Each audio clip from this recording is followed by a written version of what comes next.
외로움이 사라질 때까지 기도하라.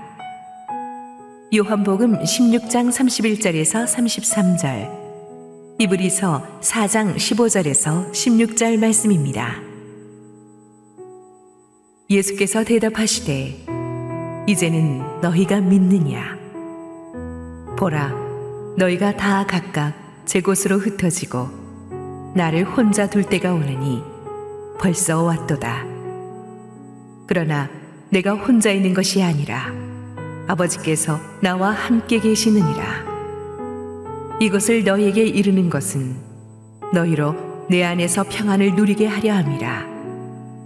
세상에서는 너희가 환난을 당하나 담대하라. 내가 세상을 이기었노라. 우리에게 있는 대제사장은 우리의 연약함을 동정하지 못하실 리가 아니요 모든 일에 우리와 똑같이 시험을 받으시니로되 죄는 없으시니라. 그러므로 우리는 긍휼하심을 받고 때를 따라 돕는 은혜를 얻기 위하여 은혜의 보좌 앞에 담대히 나아갈 것이니라. 할렐루야. 우리 하나님께 감사와 영광의 박수 올려드리겠습니다. 축복된 주일, 주의 전에 나오신 모든 성도님들과 우리 실시간 온라인 생방송으로 함께하고 계신 국내 모든 성도님들에게 하나님의 샬롬이 넘치도록 있기를 축원합니다. 우리 함께 기도하시고 하나님의 말씀 보겠습니다. 사랑하는 아버지, 은혜를 감사합니다. 주께서 우리 각자를 힘든 삶의 처소에서도 지켜보시고 기도를 들으시고 계신 줄 믿습니다. 오늘도 주님의 임재 앞에 나왔으니 말씀하여 주시고 부족한 종은 완전히 주님 뒤에 감춰 주시옵소서. 예수님 이름으로 기도했습니다. 아멘. 2018년 1월에 영국에서 깜짝 놀랄 새 부서를 신설했습니다. 트레이시 크라우치를 새로 생긴 정부 부서 외로움 담당 장관으로 임명했어요. Minister for Loneliness, 진짜 그런 장관이 생겼어요. 영국 국민이 6,400만인데 그중에 900만이 이 외로움의 문제로 아주 심각한 우울증에 빠져 있다고 합니다. 이 중에서 특히 이민자나 난민의 58%가 이 외로움의 증세가 아주 심각하다고 하는데, 극한 외로움은 하루에 담배 15개 이상 피우는 것처럼 건강에 해롭다고 합니다. 영국만 그런 줄 알았더니 2021년도에는 이웃나라 일본이 또 아시아 국가 쪽에서는 최초로 고독과 고립 담당 장관을 임명했어요. 이게 국가 부서입니다. 일본은 우리도 알다시피 오랫동안 사회와 접촉을 끊고 집에만 틀어박혀 있는 은둔형 외톨이, 하키코모리 문제가 심각하죠. 일본 국민 중에 146만 정도가 이 하키코모리로 추산되는데, 특히 코로나 이후로 여성과 청년층 사이에서 자살률이 폭증하는 바람에 일본 정부가 너무나 놀라서 이 고독의 문제가 심각하구나, 이건 좀 국가적으로 해결해야겠다는 의지를 보이고 있습니다만은 글쎄요, 잘 되지는 않는 것 같아요. 우리나라도 이게 남의 일이 아닙니다. 은둔형 외톨이가 현재 공식 집계로 40만이 넘게 추산되고 있는데, 코로나 이후로 이 숫자가 굉장히 빠르게 늘어나고 있습니다. 이 은둔형 외톨이 하면 처음에는 주로 청소년 노인 문제로 국한되었지만 이제는 청장년, 남성, 여성, 남녀 성별을 가리지 않는다는 게 더 문제죠. 지금 우리나라에 혼자 사는 1인 가구가 전체 가구의 3분의 1이 넘습니다. 그래서 혼밥, 혼술, 또 혼행, 혼자 여행하는 사람들의 숫자도, 그리고 고독 사는 분들의 숫자도 굉장히 가파르게 늘어나고 있습니다. 이제는 이 외로움의 문제가 바로 우리 피부로 느낄 수 있는 정도까지 된 거죠. 이 외로움의 원인은 너무 많아서 하나로 정의하기는 어렵습니다. 일단 갑자기 환경이 바뀌면 외로워지죠. 전학 가거나 유학 가거나 이사 가거나 이민 가거나 처음에 당연히 외롭습니다. 군대 처음 가도 그렇고 회사에서 퇴직하면서 기존의 인간관계가 싹 사라져버리면 외로워지는 걸 피할 길이 없습니다. 특히 우리 교회는 보면은 이 지방에서 서울로 취직해서 올라온 청년층들이 많으신데, 코로나 때 이분들이 정말 힘들었어요. 안 그래도 외로운데 재택근무하라 그러죠. 교회 현장 예배 다치죠. 그러니까 얼마나 외로웠겠습니까? 우리가 참 아이러니한 게, 우리가 실패해도 외롭고요, 너무 빨리 성공해도 외롭습니다. 회사에서 좌천되거나 해고되거나 사업이 망하게 실패했을 때는 순식간에 내 주위에 사람들 없어지잖아요. 그런데 회사에서 간부로 너무 빨리 승진해도 외로워지는 거예요.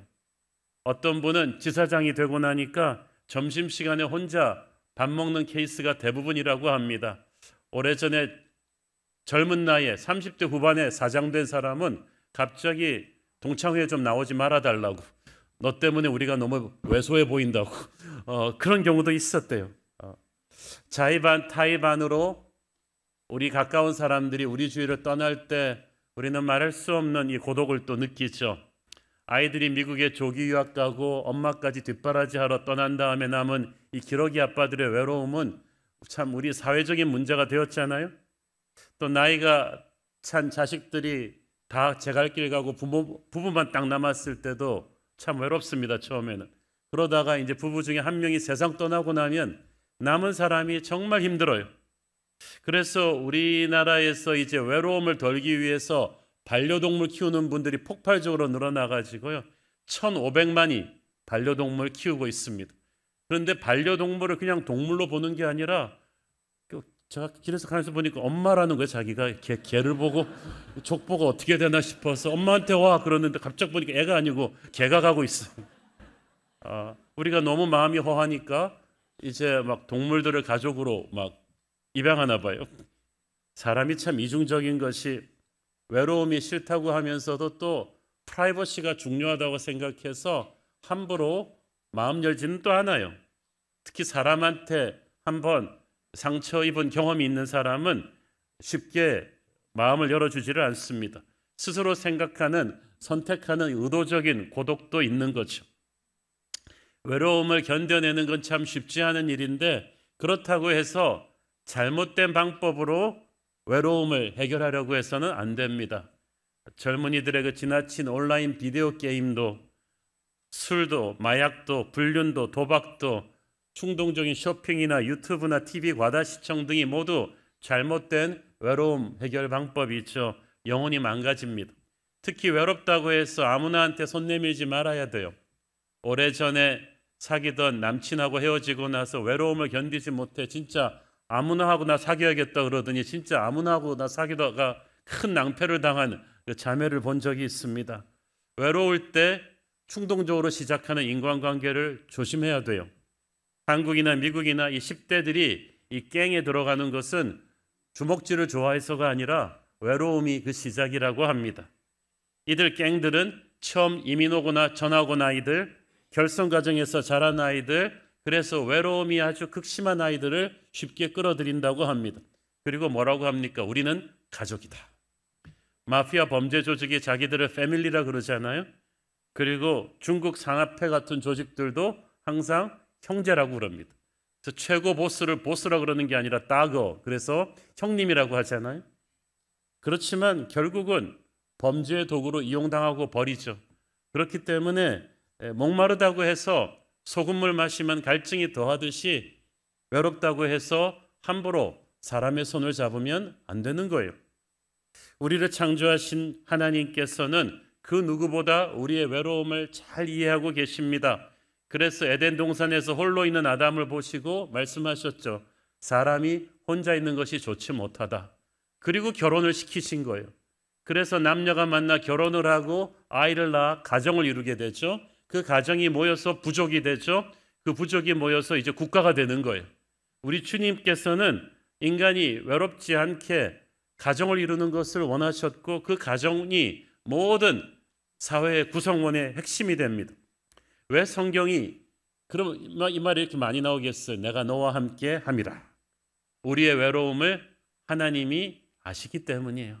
너는 혼자 있지만 혼자 있는 것이 아니다. 내가 너와 함께 한다는 것을 우리 크리스찬은 특히 인식해야 됩니다.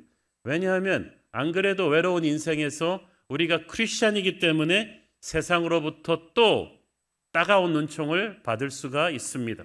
요한복음 15장 18절 19절 세상이 너희를 미워하면 너희보다 먼저 나를 미워한 줄을 알라. 너희가 세상에 속하였으면 세상이 자기의 것을 사랑할 것이나 너희는 세상에 속한 자가 아니요 도리어 내가 너희를 세상에서 택하였기 때문에 세상이 너희를 미워하느니라. 세상의 영인 마귀가 우리의 주인이신 예수님을 거역한 존재잖아요. 마귀가 예수님을 싫어하니까 우리도 싫어하는 거예요.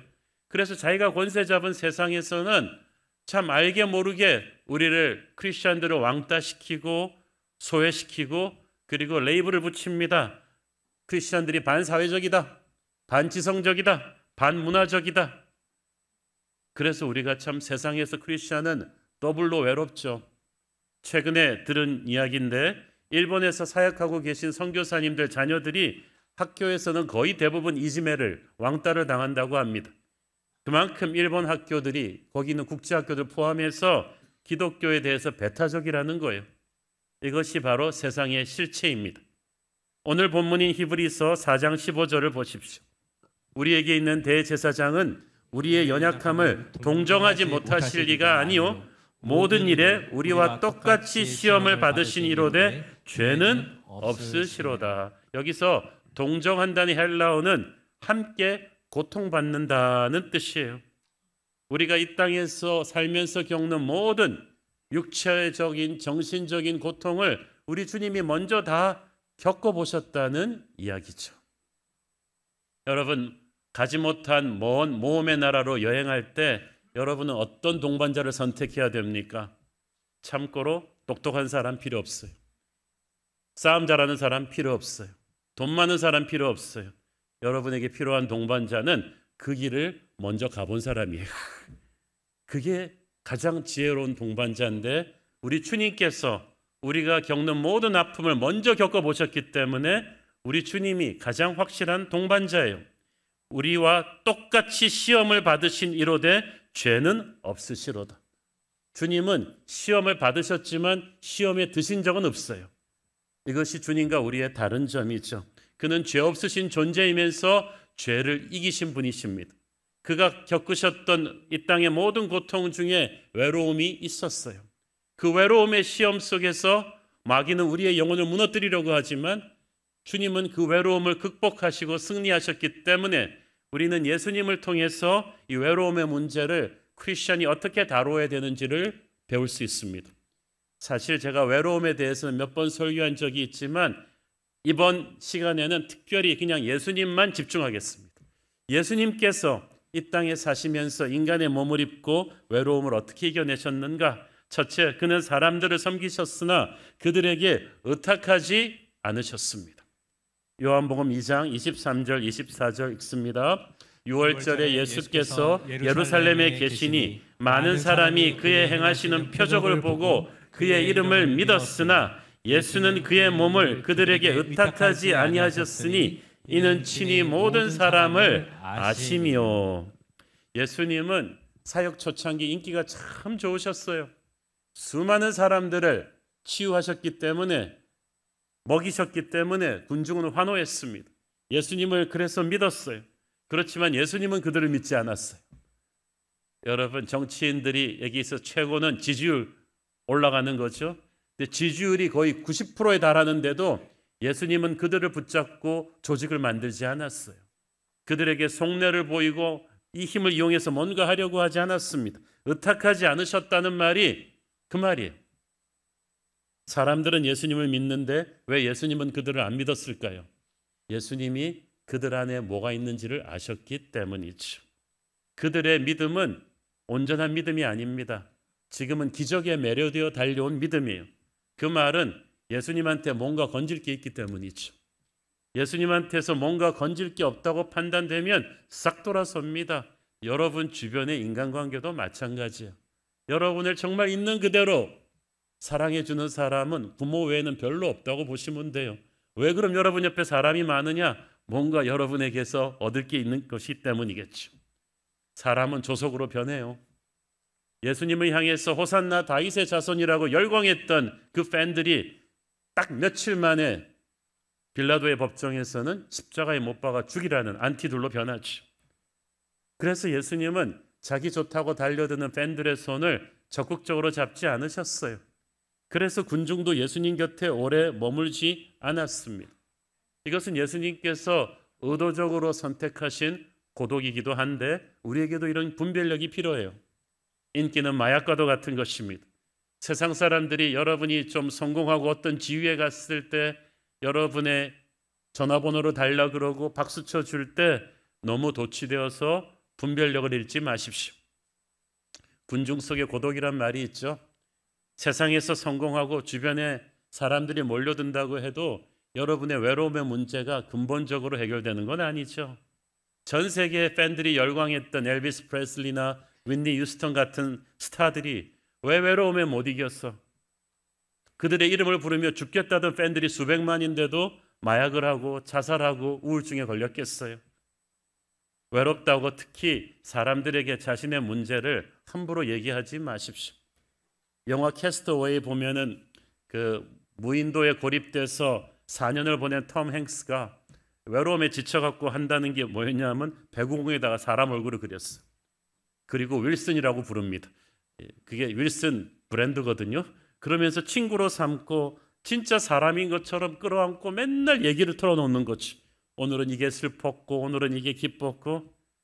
제가 그걸 보면서 웃었지만 여러분 차라리 배구공한테 털어놓는 게 나아요. 사람을 믿고 아무한테나 외롭다고 자기의 속내를 열지는 마십시오. 모든 사람이 우리 아픔을 100% 이해할 수 있는 것은 아니고 모두가 그 이야기를 들을 자격이 있는 것도 아니기 때문이죠. 우리가 가깝다고 믿었던 사람들이라고 해도 그렇게 우리 일에 관심이 없을 수도 있어요. 어떤 사람들은 우리의 고통을 그저 흥미거리로 여길 수 있습니다. 고개는 끄덕거리며 우리의 하소연을 듣고 있지만 속으로는 딴 생각하는 경우가 많죠. 왜냐하면 여러분도 그러잖아요. 자신의 문제를 다른 사람들과 나누는 순간 그들을 우리의 삶 깊은 곳으로 들어오게 하는 것입니다. 하지만 그들이 우리의 마음 깊은 곳으로 들어올 자격이 있습니까? 모든 걸 다 혼자 감추고 억누르라는 말은 아닙니다. 그렇지만 세상에는 우리가 겪는 고통을 이해할 수 있는 지혜도 공감하고자 하는 의지도 없는 사람들이 많다는 걸 알아야 돼요. 예수님께서 우리가 사람을 사랑하라고 하셨지만 모든 사람하고 친근하게 지내야 된다는 뜻은 아니에요. 이걸 착각하면 안 돼요. 예수님은 사람들을 사랑하셨지만 모든 사람에게 친근하게 지내진 않으셨어요. 하나님을 믿는 믿음의 형제 자매를 잘 분별하시고 그 중에서도 영적으로 성숙하고 입이 무겁고 우리를 진심으로 사랑해주는 사람을 선별해서 마음을 열어야 합니다. 편견 없이 들어주고 망설임 없이 지지해주는 그런 걸음이 나와 오래 함께 있던 사람들에게 마음을 오픈해야지 외롭다고 해서 영적으로 미성숙한 사람들에게 함부로 문제를 공유하면 오히려 더 큰 화가 될 수 있어요. 어떨 때는 힘들어도 외로울 때 혼자 외로운 게 나아요. 오직 하나님 앞에서 기도하며 인내하는 것이 우리 영혼을 더 강하게 할 수가 있습니다. 예수님께서 수많은 사람들을 섬기셨지만 결코 그들에게 의탁하지 않으셨다는 것이 바로 그 뜻이죠. 사람들을 분별력 있게 대하라는 뜻입니다. 주님은 군중의 허상에 대해서 누구보다 잘 알고 계셨습니다. 요한복음 6장에 보면은 오병이어로 5천 명을 먹이시는 기적을 행하신 뒤에 예수님의 인기는 절정에 다다랐습니다. 구름대 같은 군중들이 예수님께 목숨을 바치겠다고 했지만 예수님은 전혀 흔들리지 않으셨어요. 왜냐하면 그들은 지금 빵을 먹고 배가 부른 상태거든요. 배부른 사람이 하는 말은 지금 흥분한 말이에요. 이 사람들은 생각이 뻔합니다. 이제 주님만 따라다니면 먹을 거 입을 거 걱정은 없겠구나. 이런 예수님을 임금으로 세우면은 새 나라를 만들 수 있겠구나. 그러면 지금 함께 고생한 우리들은 나중에 다 한자리 할 수 있겠구나. 그 생각을 가지고 따라다니는 거죠. 쉽게 말해서 예수님을 좋은 투자 대상으로 본 거예요. 오늘날도 보면 그런 마음으로 예수 믿는 분들 가끔 있죠. 그러자 예수님은 딴 말씀 안 하시고 그들에게 십자가 복음을 말씀해 주셨어요. 그런데 십자가는 참 이상한 힘이 있어요. 세상적인 생각으로 따라오던 사람들은 십자가 복음 이야기를 들으면 실망합니다. 시험에 듭니다. 요한복음 6장 66절 그때부터 그의 제자 중에서 많은 사람이 떠나가고 다시 그와 함께 다니지 아니하더라. 야, 인간적인 생각을 가지고 주님 따르던 사람들은요, 밀물처럼 왔다가 썰물처럼 빠집니다. 어디서? 십자가 복음 스토리를 들으면 거기서 갈라지는 거예요. 물러간 정도가 아니라 다시는 주님과 함께 다니지 않았어요. 그랬더니 주님도 외로우셨나 봐요. 찬송가에 그런 찬송가 있잖아요. 주님도 때로는 울기도 하셨네. 요한복음 6장 67절, 예수께서 12제자에게 이르시되 너희도 가려느냐. 이 말은 무슨 말이에요? 12제자 빼놓고는 다 갔다는 뜻이죠. 그 수많은 군중들이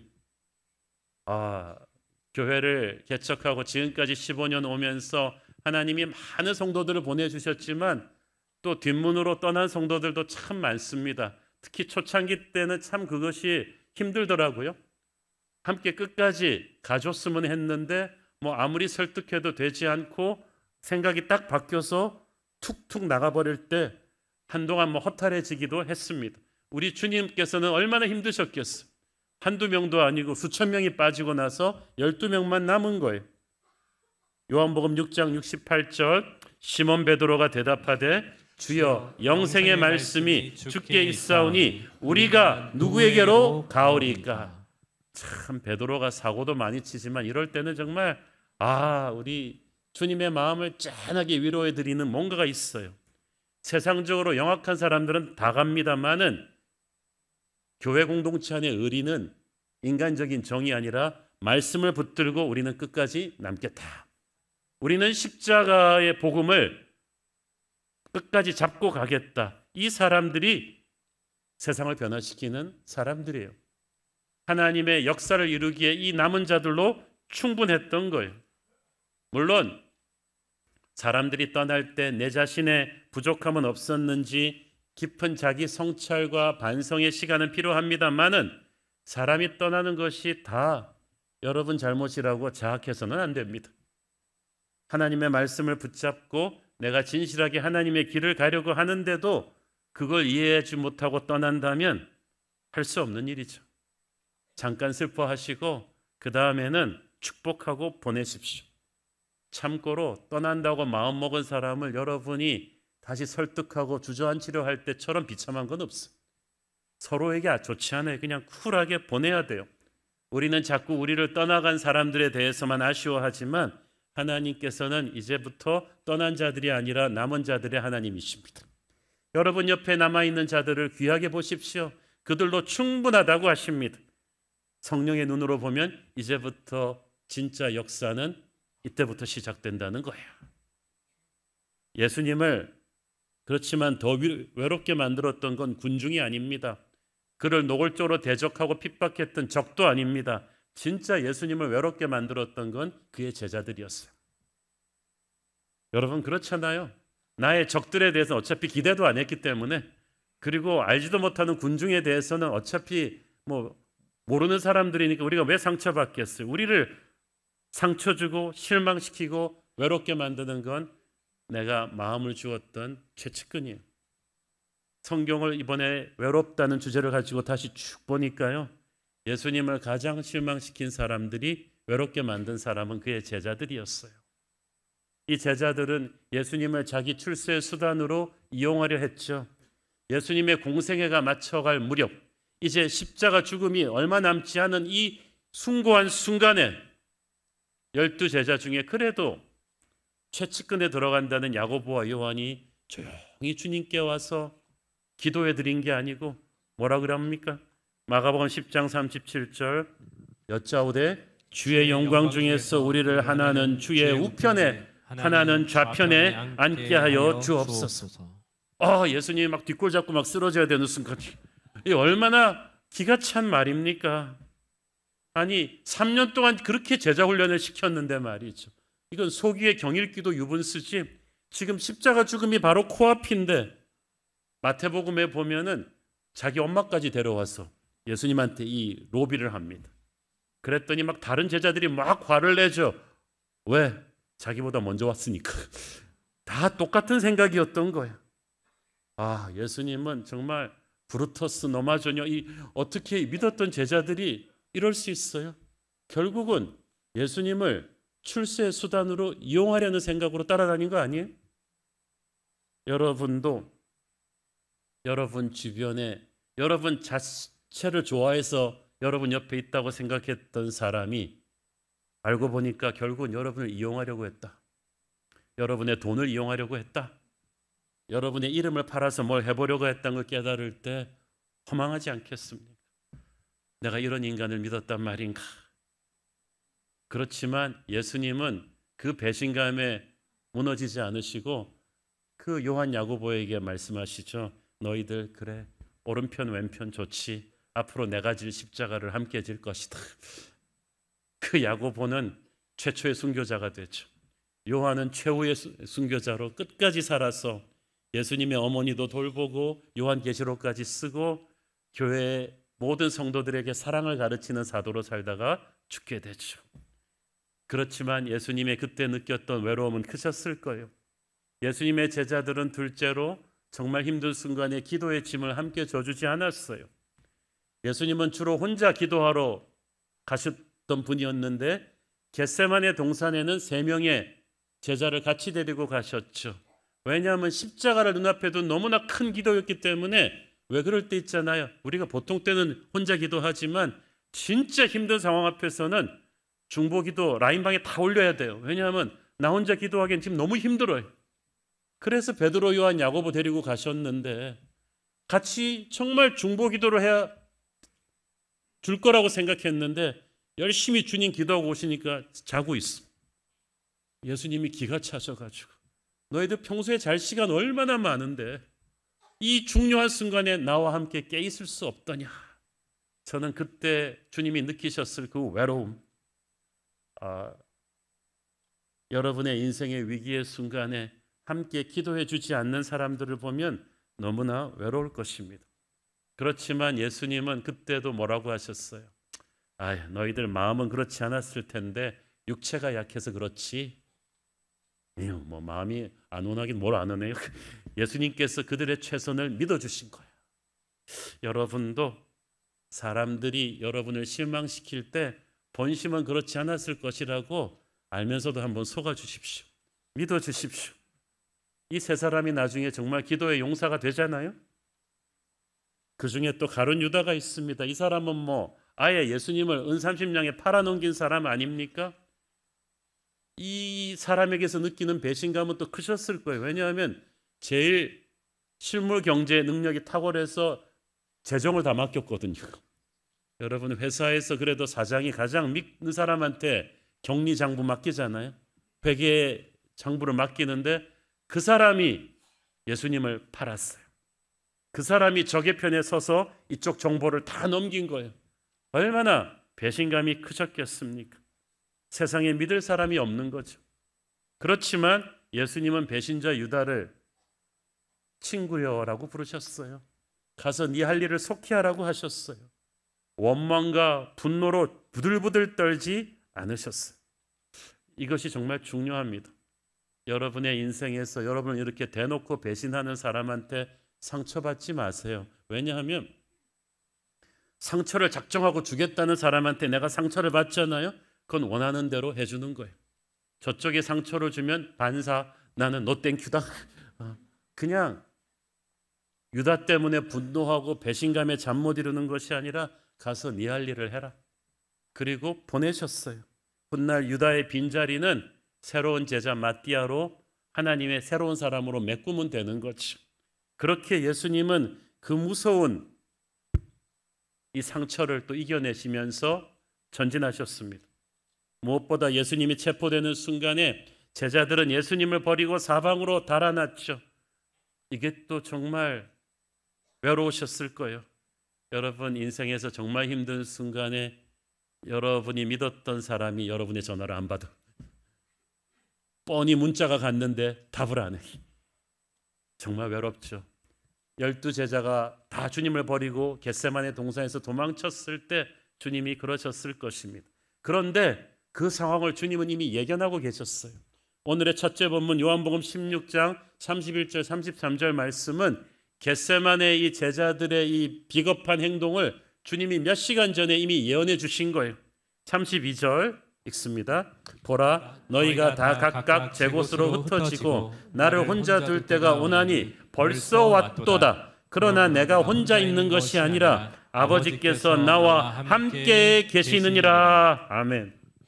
이것이 우리 크리스찬이 고독을 정의하는 가장 확실한 말씀이에요. 내가 혼자 있지만, 사람들이 나를 버려서 혼자 있지만 아버지께서 나와 함께 계시기 때문에 나는 혼자 있지 않다. 고독과 외로움의 문제는 예수 믿는 사람이나 안 믿는 사람에게 다 닥칩니다. 그러나 예수 안 믿는 사람은 진짜 혼자 있기 때문에 고독 때문에 자살하기도 하지만, 무너져 내리지만, 우울증에 걸리지만, 예수 믿는 사람은 같은 외로움이라도 혼자 버려진 게 아니라 하나님과 함께 있는, 가장 친밀하게 함께 있는 거룩의 순간이라고 믿기 때문에 우리는 외로워도 외롭지 않습니다. 비참해지지 않는 거예요. 33절 읽습니다. 이것을 너희에게 이르는 것은 너희로 내 안에서 평안을 누리게 하려 함이라. 세상에서는 너희가 환난을 당하나 담대하라. 내가 세상을 이기었노라. 주님은 세상이 주는 환난과 이 고립을 환난과 고립으로 해석하지 않습니다. 아버지께서 주시는 평안함으로 이겨내고 계시죠. 주님은 자신을 버리고 도망가는 제자들을 향해서 분노가 아니라 측은함을 느끼셨습니다. 저들이 도망가는 거는 무서워서 그런 거다. 악해서가 아니라 약해서 그런 거다. 세상 권세가 무서웠기 때문일 것이다. 하지만 훗날 주님 부활하신 후에 성령 받은 제자들은 달라지죠. 땅끝까지 이르러 주의 증인이 되다가 담대하게 순교하게 되죠. 주님은 그 미래를 보시고 오늘 자기를 떠나는 사람들을 향해 분노하지 않았습니다.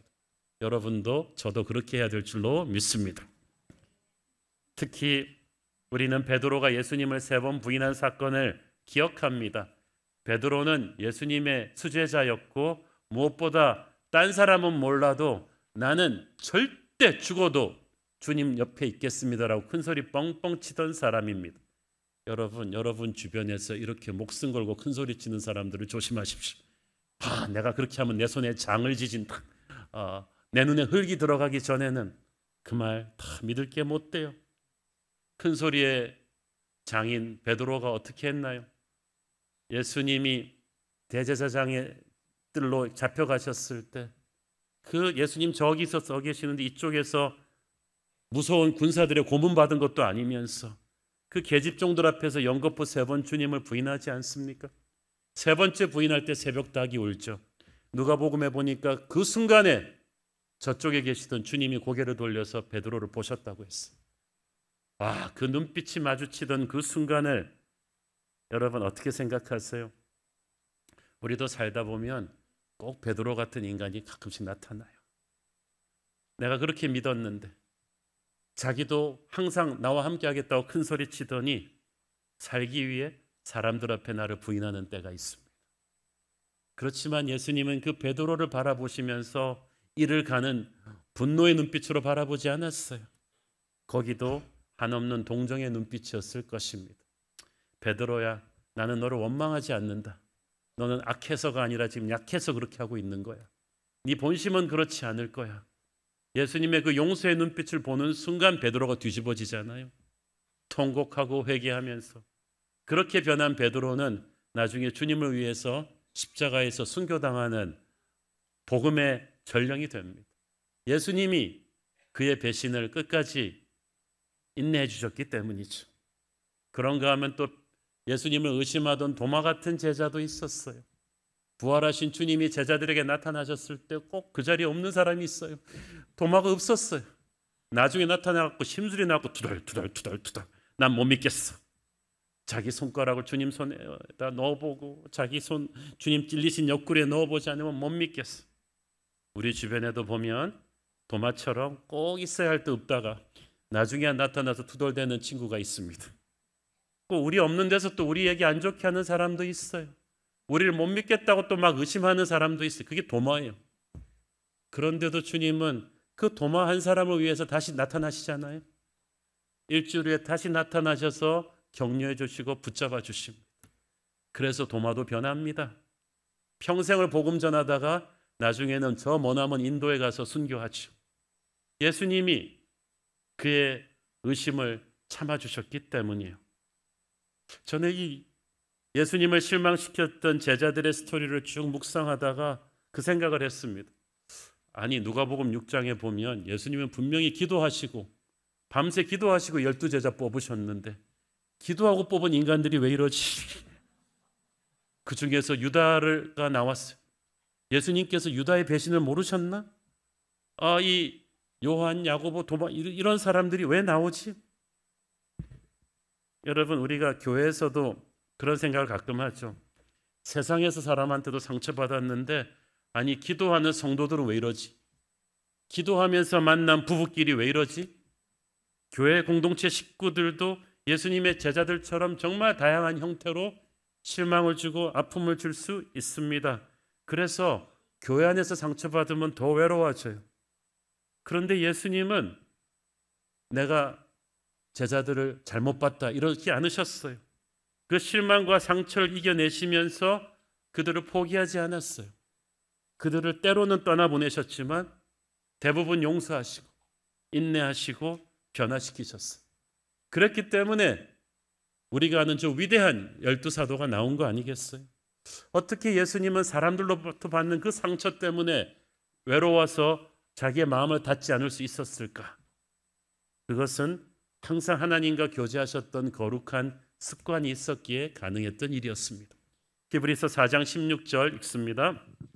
그러므로 우리는 긍휼하심을 받고 때를 따라 돕는 은혜를 얻기 위하여 은혜의 보좌 앞에 담대히 나갈 것이니라. 우리 주님께서는 사람들이 자신을 실망시키고 외롭게 할 때마다 때를 따라 돕는 은혜를 얻기 위해서 은혜의 보좌 앞으로 나가셨던 분이시죠. 예수님의 공생애를 보면 그 많은 사역과 설교를 하시면서도 절대 타협하지 않는 하나의 습관이 있었어요. 마가복음 1장 35절, 새벽 아직도 밝기 전에 예수께서 일어나 나가 한적한 곳으로 가사 거기서 기도하시더니. 전날 아무리 피곤해도 이 새벽 기도의 습관은, 이 루틴은 한 번도 깨지 않으셨어요. 자, 예수님이 선택한 의도적인 고독은 대부분 이 새벽 시간이었어요. 그런데 여러분, 같은 고독이라도요, 대낮이나 한밤중의 고독과 새벽의 고독은 달라요. 낮에나 밤에는요, 혼자 있으면 외롭고 우울하고 비참하고 처량하게 생각될 수 있는데, 여러분, 새벽에 일어나서 고독할 때 그런 생각하는 사람 거의 없죠. 좀 졸리긴 해도 새벽에는 영적으로 집중이 돼요. 새벽에 인생 무상, 삶의 회의, 나는 왜 이렇게 외로울까 이러는 사람은 없어요. 새벽에 일어나면 우리는 하나님 아버지와 깊은 교제로 들어갑니다. 그러면서 주님은 전날 사람들로부터 받았던 모든 상처와 실망과 피곤을 은혜로 씻어내신 거예요. 여러분, 사람들하고 부대끼다 보면 아무리 좋은 사람들하고 있어도 피곤합니다. 사람이 뿜어내는 인독 때문이죠. 그 인독을 주님과 함께 있는 그 교제의 시간에 다 씻어내시면서 하늘과 땅의 모든 능력이 우리에게 흘러드는 것입니다. 그러니까 주님께서는 그 다음 날에 아무 일도 없다는 듯이 털어버리고, 그 전날 베드로, 요한, 야고보가 아무리 상처를 줬어도 다시 은혜의 힘으로 그들을 붙잡고 다시 시작하는 거야. 그래서 세상 사람은 외로움을 비참하게 여길지 몰라도 우리는 홀로 있는 시간을 거룩한 은혜로 씻김받고 채워지는 시간으로 발전시키는 거죠. 우리가 양극단으로 가잖아요. 보통 어떤 사람은 항상 사람들하고 있어야만 되는 사람이 있고, 또 어떤 사람은 마음의 문을 닫고 혼자 있는 사람이 있는데, 예수님은 딱 중간에 밸런스가 정확하셨어요. 군중을 섬기셨지만 군중에 의탁하지 않고 새벽마다 하나님과 함께 있는 거룩한 고독을 통해 능력을 충전받으셨던 거죠. 우리가 본받아야 될 고독과 인간관계의 모범이 바로 우리 예수님이신 줄 믿습니다. 교회는 바로 그 예수님이 머리 대신 공동체이기 때문에 세상 어떤 모임과도 달라요. 그래서 교회 안에서도 상처 주고받을 수 있어요. 여러분, 교회가 왜 이러냐 그러지 마세요. 예수님의 12제자들도 그 난리를 쳤는데 교회가 안 그러겠어요? 용서받은 죄인들인데 아직까지도 옛사람이 살아가지고 서로 상처 줘요. 여러분만 상처받았다 그러지 마세요. 여러분도 많이 줬어요. 그렇지만 교회는 머리 대신 주님으로부터 흘러나오는 십자가 보혈의 은혜가 흐르는 곳입니다. 그 보혈의 은혜가 흐르면서 우리는 서로의 상처를 이해하고 용서할 수 있는 힘을 받는 거죠. 예배의 힘이에요. 은혜의 힘이에요. 그것이 모든 관계의 상처를 치료하는 거죠. 그래서 우리 모두 불완전하지만 교회에서는 치고받고 상처받다가도 예배 자리에 머물러 있는 한 다시 일어나 용서하고 사랑하고 인내하면서 다시 가는 거죠. 인생은 외롭지만 이 교회 공동체 안에 있는 것이 중요합니다. 교회 안에서도요, 내가 자꾸 사랑을 받으려고만 하면요, 실망하고 상처받기 쉽습니다. 기대를 하면은 무너지게 돼 있어요. 그러니까 아예 받을 걸 기대 안 하고 살면 상처가 줄어듭니다. 교회에서 외롭다고 느낄수록 받겠다는 생각 말고 주겠다는 좀 생각을 해보십시오. 나의 기도를 누가 필요로 할까? 나의 사랑을 누가 필요로 할까? 예수님이 그렇게 하셨어요. 예수님은 사람한테는 받으려는 생각을 하지 않으셨어요. 하나님한테만 받으시고 사람한테는 받은 은혜를 흘려주겠다는 그 생각을 하고 사시니까 예수님은 같은 상처를 받는데도 상처가 아닌 거지. 그렇게 할 때 예수님은 고독하셨지만 외롭지 않으셨어요. 우리 모두 부족한 죄인들이지만 늘 하나님 앞에서 하늘의 은혜를 공급받기 때문에 혼자 있지만 외롭지 않기를 바랍니다. 그 은혜의 힘으로 외로운 형제와 자매를 사랑하는 저와 여러분 되기를 축원합니다. 기도하겠습니다. 주님 은혜를 감사합니다. 우리가 외로움이 사라질 때까지 하나님 앞에 머무르며 기도할 때 주님께서 힘을 주실 줄 믿습니다. 우리 그렇게 서로 외로운 가슴끼리 주의 사랑으로 위로하고 격려하는 교회 되게 하옵소서. 예수님 이름으로 기도했습니다. 아멘.